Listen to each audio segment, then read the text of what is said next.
एक बार प्रेम से बोलिए श्री सद्गुरु भगवान की, बोलिए भक्त भगवान की, बोलिए प्रयागराज महाराज की। महाकुंभ का इतिहास और रहस्य जो आप लोग नहीं जानते हैं कि महाकुंभ कब, कहाँ और कैसे होता है, और यह कुंभ कितने प्रकार का होता है। इस महाकुंभ की शुरुआत कहाँ से होती है। जिस महाकुंभ नगरी में आप लोग आए हुए हैं, ये सनातन से है, बहुत पुरातन की पौराणिक घटना है। पौराणिक घटना से आप लोग समझने की कोशिश करा कि महाकुंभ कब, कहाँ, कैसे लगता है, क्यों लगता है, कुंभ कितने प्रकार का होता है, ये सब आप जानने की कोशिश करें।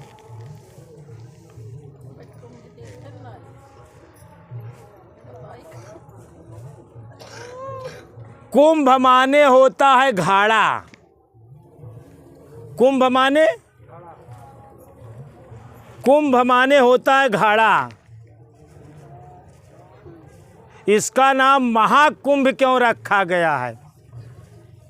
तो सबसे पहले हम ये चलते हैं कि इसकी शुरुआत कहाँ से हुई और क्यों हुई। एक समय ऋषि दुर्वासा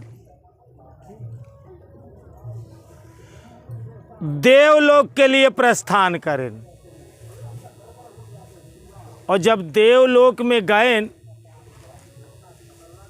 तो वहाँ सब देवता लोग रहाए और देवराज इंद्र रहाए।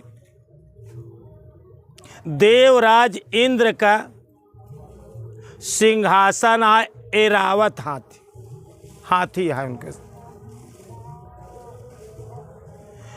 तो देवर्षि ऋषि खुशी हुई के देवराज इंद्र का अपने गले का माला उतार के देवराज इंद्र का पहनाए देहन, और देवराज इंद्र ऋषि दुर्वासा के सामने उमाला अपने हाथी के जवन आय की पहनाए देहन।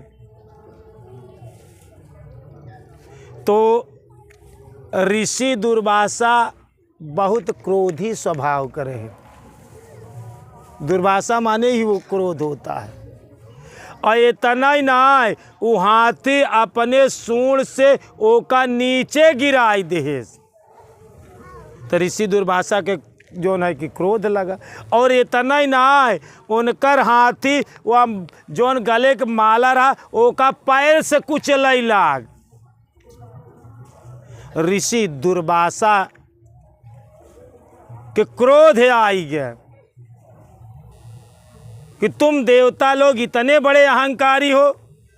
पूरी देवलोक पूरी मंडली सब बैठी रहा है। ऋषि दुर्वासा श्राप दे देहन कि जा तोहरे जितना देवता लोग आ देवलोक में आ, मैं तुम लोगों को श्राप देता हूँ कि तुम्हारी शक्ति क्षीण हो जाए, क्योंकि तुम लोगों के इतना बड़ा अहंकार है।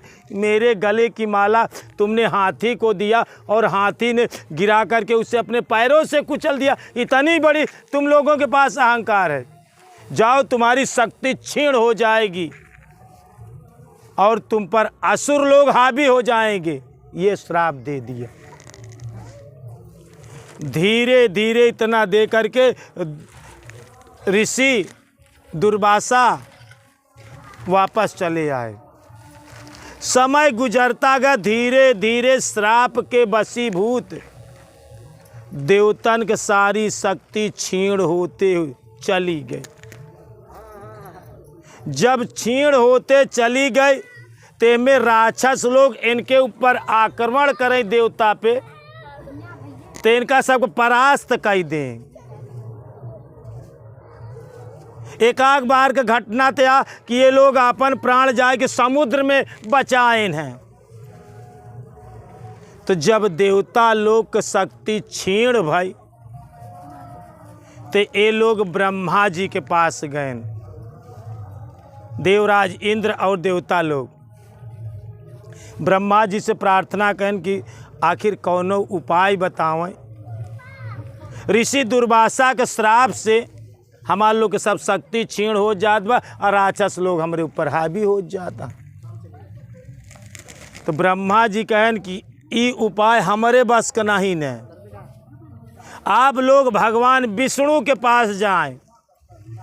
अगर भगवान विष्णु एकर जिम्मा ले ले ही, अब विष्णु महाराज जौन उपाय बताई वही से देवता लोग के शक्ति अर्जित हो सकत।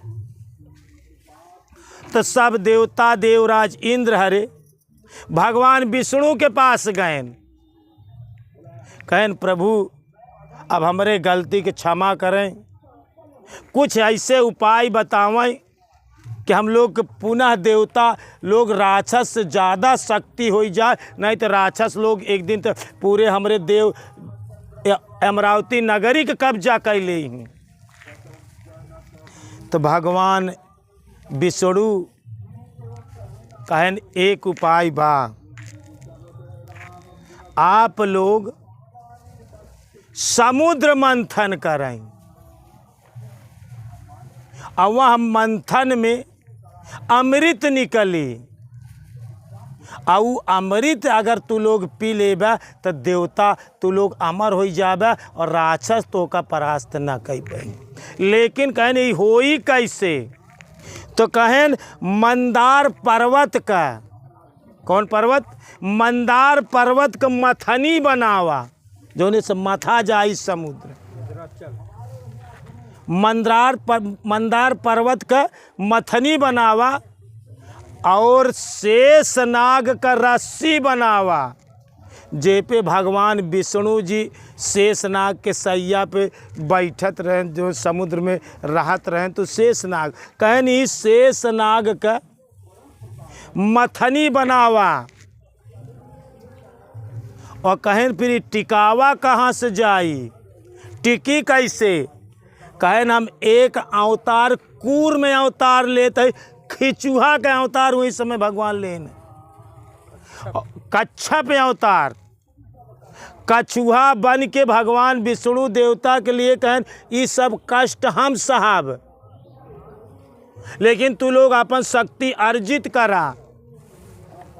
अपने पीठ पे खिचुहा बने भगवान विष्णु, एक अवतार भगवान विष्णु का क्रूम अवतार है, कच्छप अवतार।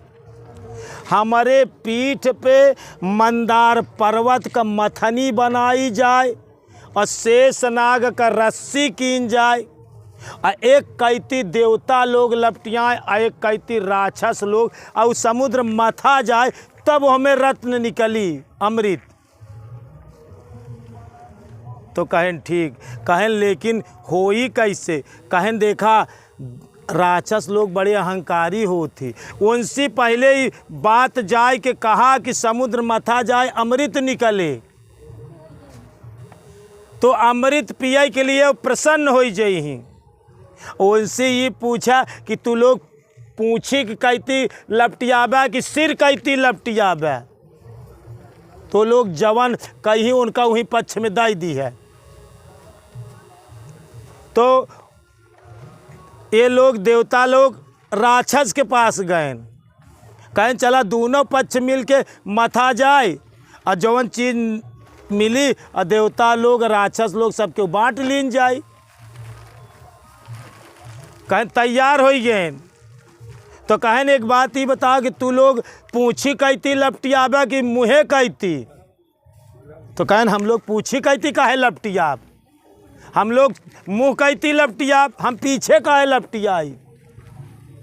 तो राक्षस लोग जो देवता लोग पीछे लपटियाने और राक्षस लोग कौनी कहती मुँहे कहती।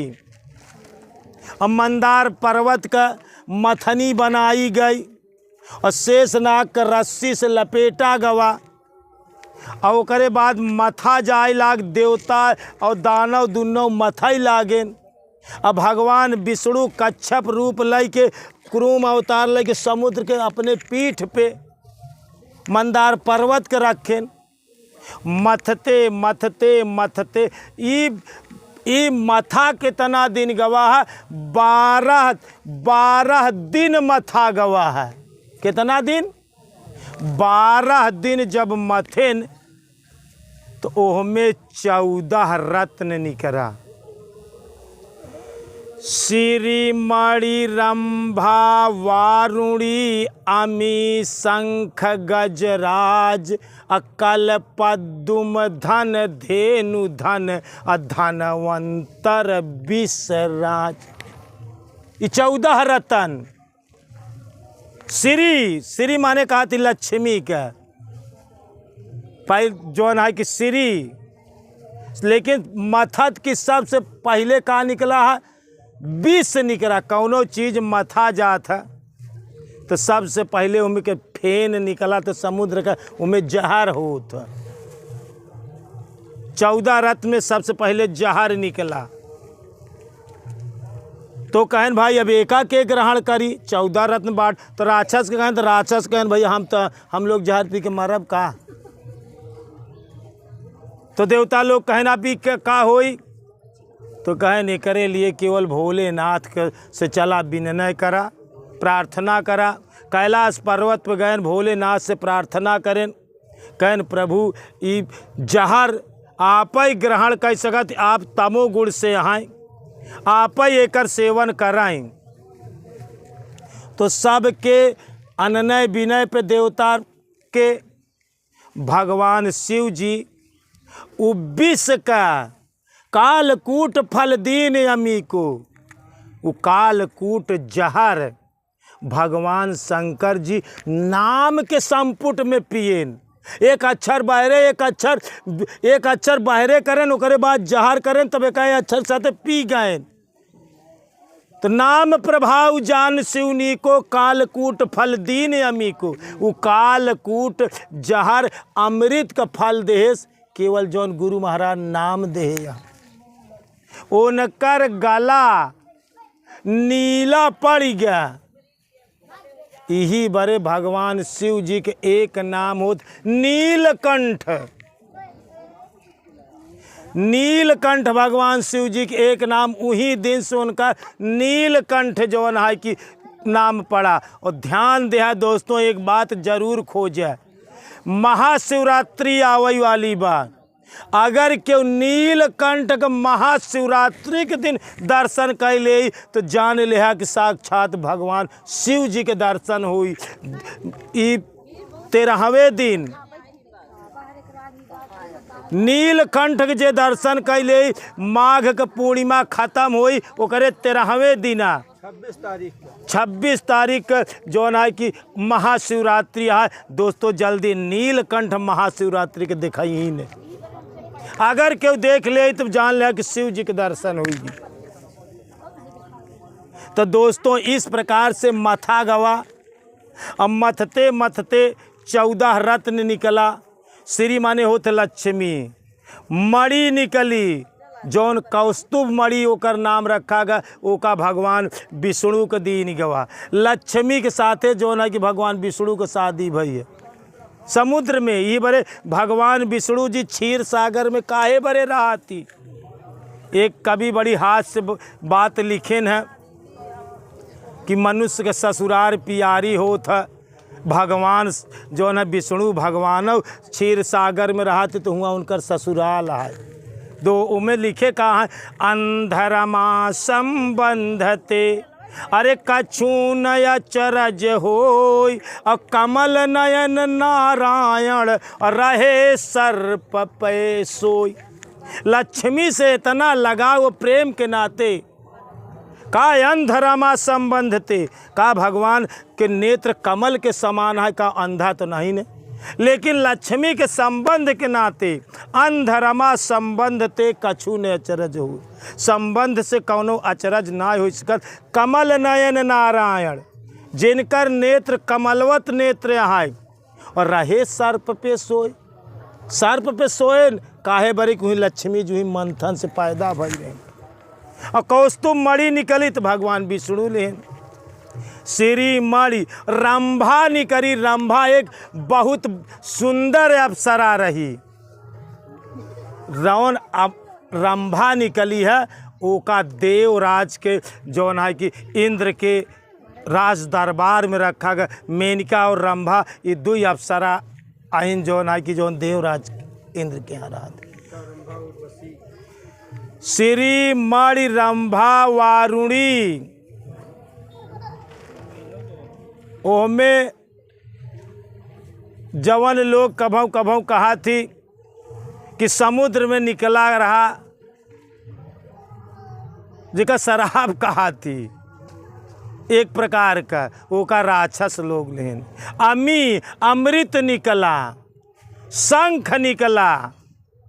शंख भगवान विष्णु भगवान अपने हाथे में एक शंख चक्र गदा पद्म, वो जो शंख ले आए भगवान विष्णु वहीं से निकला रहा शंख।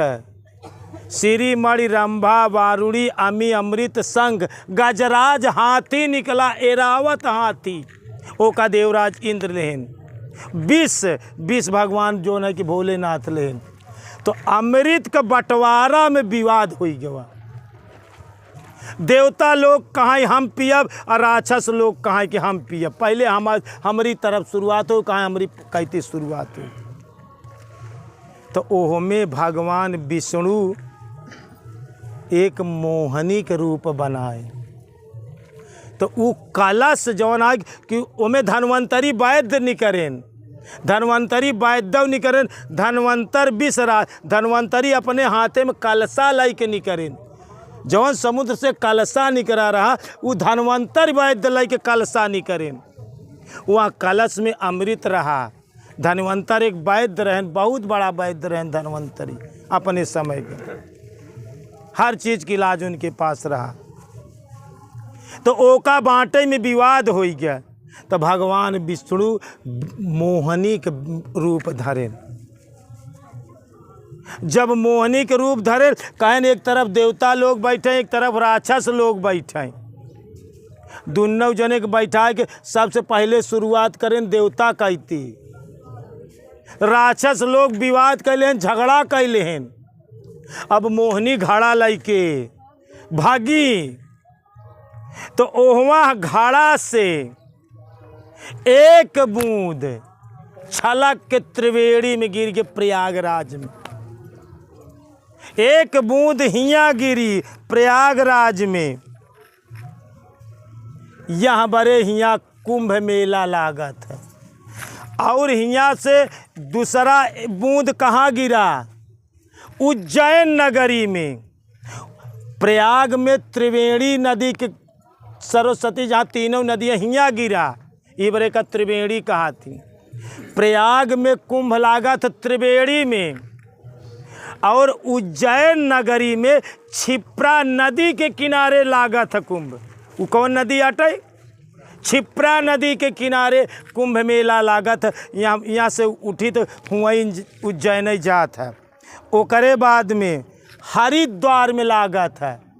हरिद्वार में गंगा नदी यहाँ है, गंगा नदी के किनारे पे लागत है। और ओकरे बाद में नासिक में लागत है। हुआ नासिक में गोदावरी नदी यहाँ है। कौन नदी? गोदावरी नदी के किनारे जो है कुंभ लागत है। दोस्तों ये कुंभ 4 प्रकार का कुंभ होता है दोस्तों, जान लिया है। एक प्रकार का ना है, हर साल जो लगता है उसे कुंभ कहा जाता है। और जो 6 साल बाद आता है उसे अर्ध कुंभ कहते हैं। दूसरा कुंभ कब लागत है? 6 साल बाद, उसे अर्ध कुंभ कहते हैं। और जो 12 साल के बाद लागत है मतलब 12 साल यह तरह से होता कि युद्ध 12 दिन चला है, मथा 12 दिन गवा है। तो देवता की गणना में एक दिन एक बारिश के बराबर, मनुष्य का देवता का एक दिन और मनुष्य के एक बारिश के बराबर होता है। वो देवता का एक दिन और मनुष्य का एक बारिश के बराबर होता है। तो 12 दिन चला रहा, तो ये बारे 12 साल में पूर्ण कुंभ लगता है। जो पूर्ण तीसरा कुंभ कब लगा था? 12 साल में ओका पूर्ण कुंभ लगा था। और दोस्तों ये महाकुंभ लगता है, ये उसके 12 गुना कई जावा। 12 ब्रह्म में 144 साल के बाद महाकुंभ लगता है। ये महाकुंभ है एका जो है 144, शायद अब तोहरे जीवन में ना आई। 144 साल के बाद आई। शायद यहाँ पर कहते कि कुछ बच्चा हो सका तो 144 साल जी जाए, अलग बात है। यहाँ पर शायद शब्द लगाए कहते। ये 12 ब्रह्म में 144 ध्यान रखा, हर साल लगता है उसे कुंभ मेला कहा जाता है। 6 साल में लगता है अर्ध कुंभ कहा जाता है। 12 साल लगता है उसे पूर्ण कुंभ कहा जाता है, या लोग बात बहुत दिव्य कुंभ कह देते। महाकुंभ 144 साल के बाद लागा तो ओका महाकुंभ कहते। दिव्य कुंभ कहते। ई महाकुंभ या का हटाइए 12 ब्रह्म में 144 साल बाद 4 कुंभ होता है। एक शुरू में लगता है उसे कुंभ कहते हैं, 6 साल में लगता है उसे अर्ध कुंभ कहते हैं, 12 साल में लगता है उसे पूर्ण कुंभ कहा। शास्त्र में उसका पूर्ण नाम दीन गया है। 12 साल तक चला रहा वो जो है मंथन, इसलिए पूर्ण कुंभ लगा था। अब फिर 12 देवता का एक दिन मनुष्य के एक बरिस बराबर होता, तो ये 12 ब्रह्म में 144 साल, 144 साल पे ये महाकुंभ लगता है। ये जवन महाकुंभ लगावा ये 144 साल के बाद आया है ये महाकुंभ। तो कुंभ कहाँ लगता है, क्यों लगता है, कैसे लगता है? पूरे विश्व में सबसे बड़ा से बड़ा, सबसे विराट मेला भारत में महाकुंभ में होता है। दुनिया के इतना देश यहाँ है, लेकिन इतना बड़ा विराट मेला पूरे विश्व में पहला स्थान है प्रयागराज। यही बड़े यहाँ का जो ना कि गंगा जमुना सरस्वती तीनों धारा मिली यहाँ, एक त्रिवेणी कहा थी, एक संगम ही लिए बोला जाता, एक तीर्थराज प्रयाग, सब तीर्थन का राजा ही बड़े बोला जाता, सभी तीर्थों का राजा, इसलिए इसे तीर्थराज प्रयाग कहा जाता। प्रयाग नाम एकर यह बड़े पड़ा है जहाँ पर बार बार यज्ञ हो। शास्त्र में एकर पहले नाम प्रयाग्य रहा। क्या रहा? प्रयाग्य। यहाँ इस प्रयाग नगरी में 100 बार ब्रह्मा यज्ञ करे। यहाँ कितनी बार?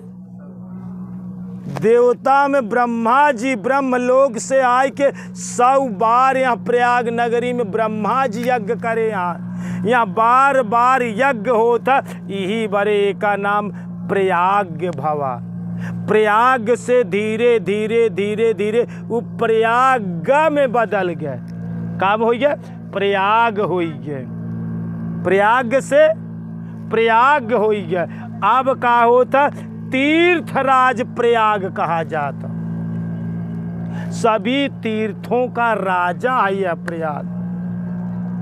देख दोस्तों, एक बात जान ले, जवन अमृत समुद्र मंथन में निकला रहा, मथे से ऊ तोहरे पूरी शारीरिक नाभि एक जवन है कि मध्य आटे। लड़का पैदा हो तो महतारी से कहाँ से जुड़ा रहा, हर भाग से अलग हो जाता है लड़का, लेकिन वह माँ के गोद वो लड़का नाभि से जुड़ा रहा था। वो का नारा काटा जाता है महतारी से, तब अलग कीन जाता। तो जे 12 दिन राति दिन 24 घंटा अपने नाभि के मथिले तो अमृत तोहरे पास प्रकट हो जाए। ध्यान से सुना ये बात दोस्तों, लगातार 12 दिन जैसे देवता लोग समुद्र मथे पर अमृत पाए न, तोहका कहाँ मथाई के बा, अपने नाभि पे।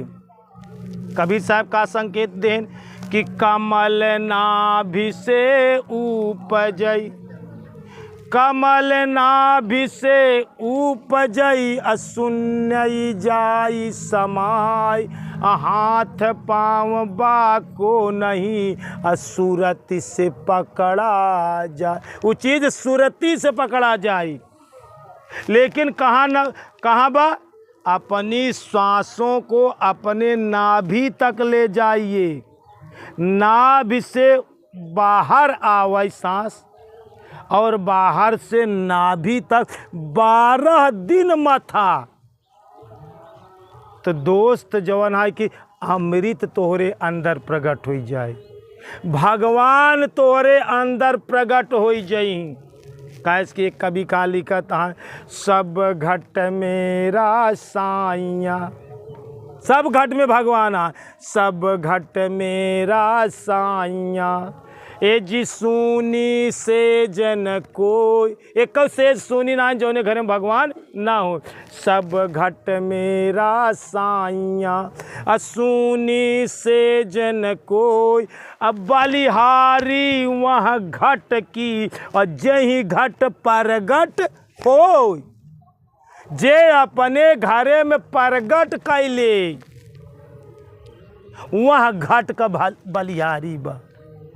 12 दिन एका मथा जैसे देवता लोग मथेन तो अमृत निकला। ई समुद्र आटे नाभि पर एपा 12 दिन मथा भगवान तोहरे अंदर प्रकट हो जाए। जहाँ भगवान प्रकट हो जाए हुआ अमृतो प्रकट हो जाए तोहरे अंदर। जहाँ भगवान आए हुआ अमृत आए। अमृत रावण के नाभि में अमृत ना ही रहा, तोहरे नाभि में अमृत बा। लेकिन एकरे लिए तोहका 12 दिन लगातार मथाई के पड़ी अपने अंदर, तभी प्रकट हुई।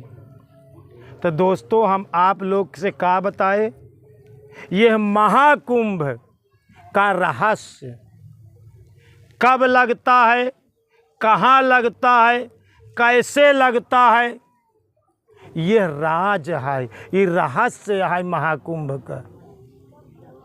यही वजह से इस महाकुंभ मेले, कुंभ माने घड़ा कलश, ये बारे देख ला महाकुंभ में पहला द्वार जौन है कि यहाँ वाले कलश द्वार बनाए। यहाँ कौन द्वार बनाए हैं, कलश द्वार। प्रयाग नगरी के जौन है कि सब मठाधीश लोग, सब अधिकारी लोग कलश द्वार बनाए। पहला द्वार कलश द्वार है। तो कलश माने हो तो घड़ा, वहाँ घड़ा, कुंभ माने घड़ा होता है जो समुद्र से। अब तोरे अंदर अमृत ना है, अमृत का घड़ा है तोरे अंदर।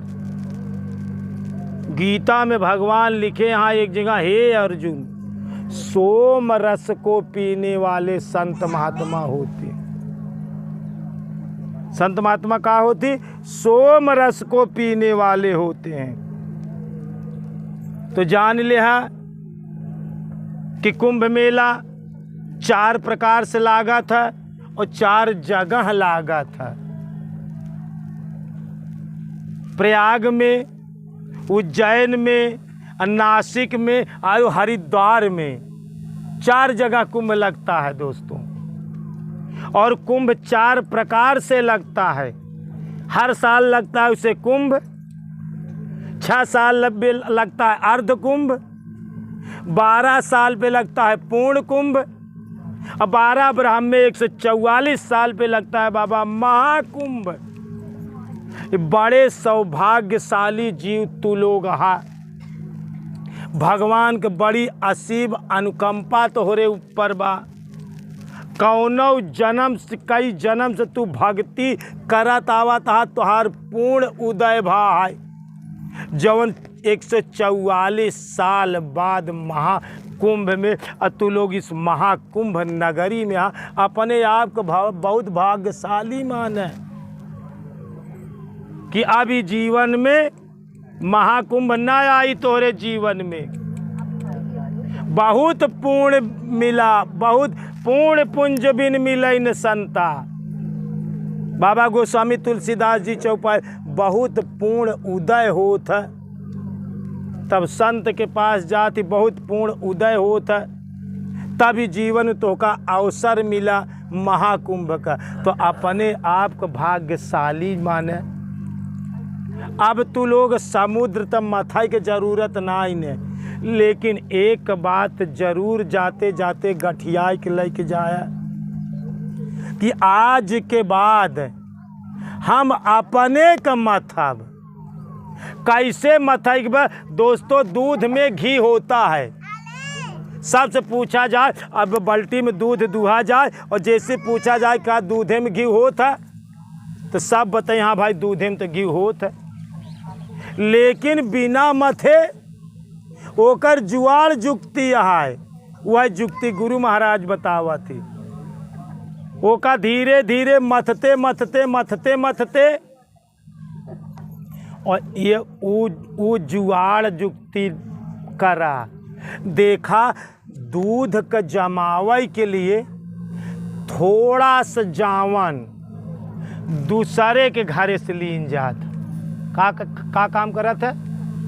थोड़ा सा जावन और पूरे दूधे के जमाई देते। दोस्तों ऐसे थोड़ा सा गुरु महाराज के दी हुई विद्या ये तो का जावन रूप में देहन गुरु महाराज। एक थोड़ा सा नाम जावन के रूप में तोहरे अंदर डाल दे।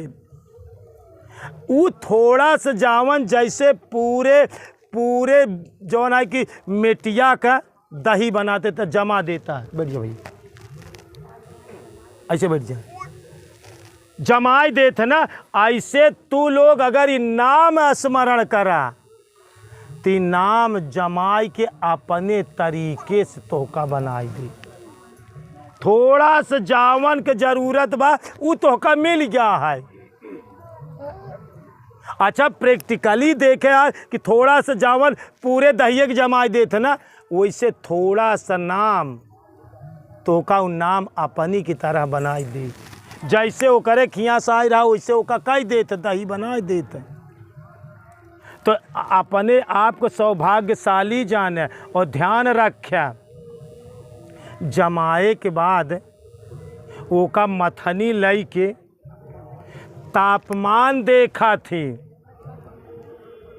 अगर ठंडा बा तो औरत का काम करा थी, वो का धूप में मथनी ले थी और नहीं तो आग के ऊपर वो का रखा थी।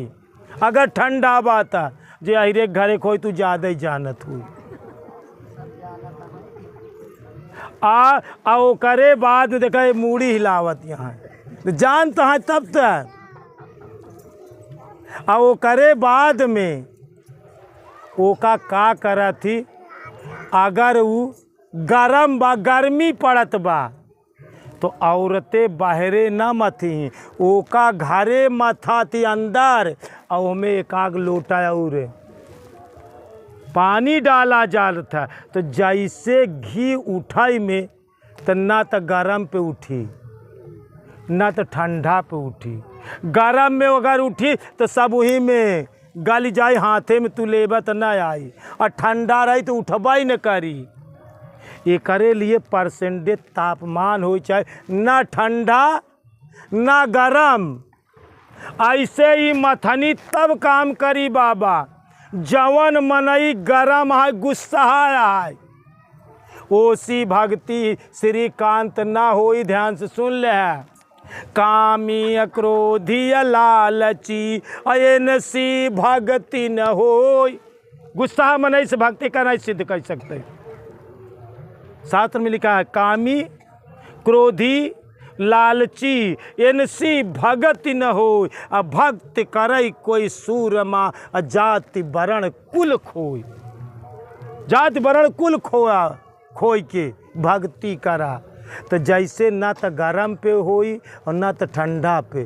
ठंडा मनाई रही तो पुजारी ना चौंकत रहा सोएन पड़ा रही चौंकत रहा। ठंडा मनाई के बस का नाई ने और श्रीकांत ध्यान दे रहे गुस्सा मनाई के बस की भक्ति ना। एकरे लिए समन्वय चाहिए। ना गरम इंसान हो और ना तो ठंडा इंसान हो। जैसे मथनी ना गरम पे घी निकाल पाई और ना ठंडा पे। ओकर परसेंटेज जीवन पे जाना, ओकर संतुलित जीवन जाना, ओकर बैलेंसिंग जाना। जैसे सौदा ले जाता अगर तराजू का ऐसे ऐसे डाँड़ी करत बा तो लेबे कौनो सामान। ओका बैलेंसिंग चाहिए। जब कांटा दोनों बराबर पे आई जाए बाट वाला सामान वाला बैलेंसिंग चाहत है। बैलेंसिंग में आ जाए तो तू स्वीकार कर लेबे। ऐसे भगवान बैलेंसिंग चाहत थी। क्योंकि ईश्वर किसे कहते हैं दोस्त? ईश्वर उसे कहते हैं जो निर्दोष और सम है। भगवान कैसे हैं? सम, बराबर, संतुलित, एकदम बैलेंसिंग। तो तू बैलेंसिंग में जीवन जिया, संतुलित जीवन जिया, आँखी मून के जीवन जिया। का कहता है? आँखी मून के जीवन जिया, नहीं तो फिर तोरे भक्ति बस का नहीं न दोस्तों। तो आज से ये बात जान ले कि ये महाकुंभ 144 साल के बाद आई बा। बहुत बड़ा भाग्यशाली आ कि तू लोग प्रयाग नगरी में सत्संग सुना था। तू लोग गुरु महाराज के सानिध्य में सत्संग सुनता है। हर साल कुंभ लगता है, 6 साल में अर्ध कुंभ लगता है, 12 साल में पूर्ण कुंभ लगता है और 12 ब्रह्म में 144 साल में महाकुंभ लगता है दोस्तों। तो महाकुंभ कब लगता है, क्यों लगता है और कहाँ लगता है, यह रहस्य हमने आप लोगों को बताए। और दोस्तों जैसे माथे से हुआ अमृत निकला, कुल बात जी गठियाया, लेकिन ई बात गठियाए जरूर ले कि अपने नाभि पे 12 दिन मथाई के बाद लगातार राति दिन 24 घंटा तोहार अभ्यास रमते रमते रमते रमते इतना रम जा कि सोवत जागत दोनों में भजन हो लागे। राम का नाम सदा मिसरी असोवत जागत। मतलब इतना तोहार अभ्यास हो जाए कि सोते में भी भजन हो और जगते में भी भजन हो। इतना तू हमें रामा, इतनी तोहार लयबद्धता हो। कैसे इतना लयबद्धता हो जाए कि माला जपू न कर जपू। माला ना जपे की जरूरत पड़े, हाथे पर डोलवाई को न जरूरत पड़े। माला जपू न कर जपू, अब मुख से कहूँ न राम, मुँह से राम राम कहा की जरूरत न पड़े। अरे मोर हरि मोका भजई तब जीव पावई बिसराम। भगवान इतना तू भगवान का भजा कि एक समय ऐसे आ जाए कि अब तू जी भजा भगवान तो का भजैला। का कहता है? मोर हरि मोको भजाई। अबे तू भगवान का भजाता, भगवान तो का भजैला गए। इतनी भजन करते करते अभ्यास करा तो तोहरे नाभि में अमृत निकल जाए दोस्त। हर इंसान के पास अमृत बा, जरूरत बा तोहका प्रकट करे के। जैसे कबीर साहब बतान कि सब घट मेरा साइया, भगवान सबके अंदर है। सुनी सेज न कोई बलिहारी वह घट की जही घट प्रगट हो। तू अपने अंदर प्रगट कैले। यह अदृश्य चीज या जैसे मेहंदी में लाली नहीं दिखा, लेकिन जब घिसई लागा तब लाली दिखाई लागत। सरसों में तेल नहीं दिखा, लेकिन जब पेरा जात था कोल्हू में तेल निकरई लागत है। ऐसे तू अपने के पेरी डाला, का करेगी बे? अपने के पेरा परमात्मा प्रकट हो जाए तोहरे पास, वो अमृत प्रकट हो जाए तोहरे पास। कुछ बात ना कुंभ में महाकुंभ में समझ में आए तो अपने स्वार्थ का चीज, अपने मतलब का चीज तो जरूर जान ला, जौने से तू अपने अंदर अमृत पान करा और अपने अंदर अपने परमात्मा का प्रकट कैले। जैसे दूधे में घी हो था ओका लोग जुआर जुक्ति से प्रकट कैले थी, वैसे तोहरे अंदर परमात्मा है ओका प्रकट कैले। तो आप लोग का हम बताए कि कुंभ क्यों लगता है, महाकुंभ क्यों लगता है, कहाँ लगता है, कैसे लगता है, कितने दिनों के बाद लगता है। ये बात तो पौराणिक है, लेकिन तुम्हार ओरिजिनल बात है कि अपने अंदर महाकुंभ हो चाहिए, अपने अंदर वो चीज पेरा, अपने नाभि पे। अगर ये बात ना हो तो काहे बरे कबीर साहब लेकिन इंगला पिंगला ताना कीनी सुषमन में भर दीनी चदरिया झीनी। इंगला पिंगला का रस्सी बनावा, नाभि तक लई जा, कमल नाभ से उपजय सुन नहीं जाए समाय, हाथ पाँव बाको नहीं सूरत से पकड़ा जाए। तोहार सांस नाभि तक जाए चाहिए और नाभि से तोहरे बाहर आवे चाहिए। उस शब्द तोहरे नाभि तक जाए, नाभि से बाहर आई जाए तो नाभि में वो अमृत बा तो प्रकट हो जाए। प्रयास करे, अभ्यास करे, कोशिश करे, दृढ़ संकल्प करे कि हमका एक प्रकट करे के बा, अपने अंदर भगवान के प्रकट करे के बा, अपने अंदर अमृत प्रकट करे के बा। जैसे कलसा में अमृत बा वैसे हमारे अंदर। तो अब ये कि का भजन गायन सब भक्तों के में हो तो जानू, मेरे हृदय में आओ तो जानू, राम मेरे पास से आओ, अयोध्या में प्रकट भया हुआ प्रकट भया तो हम का जानी, माँ मेरे हृदय में प्रकट हो तो जानू, भक्तों के पास प्रकट हुआ तब हम जानी। भाई एक भजन गायन ने एक भक्त उस पर तो जे अपने अंदर प्रकट कैले दोस्तों वो महान साधक है, वो महान शिष्य आटे। एक बार प्रेम से बोलिए श्री सद्गुरु भगवान की, बोलिए भक्त भगवान की, बोलिए संत समाज की, बोलिए प्रयागराज महाराज की, बोलिए महाकुंभ की।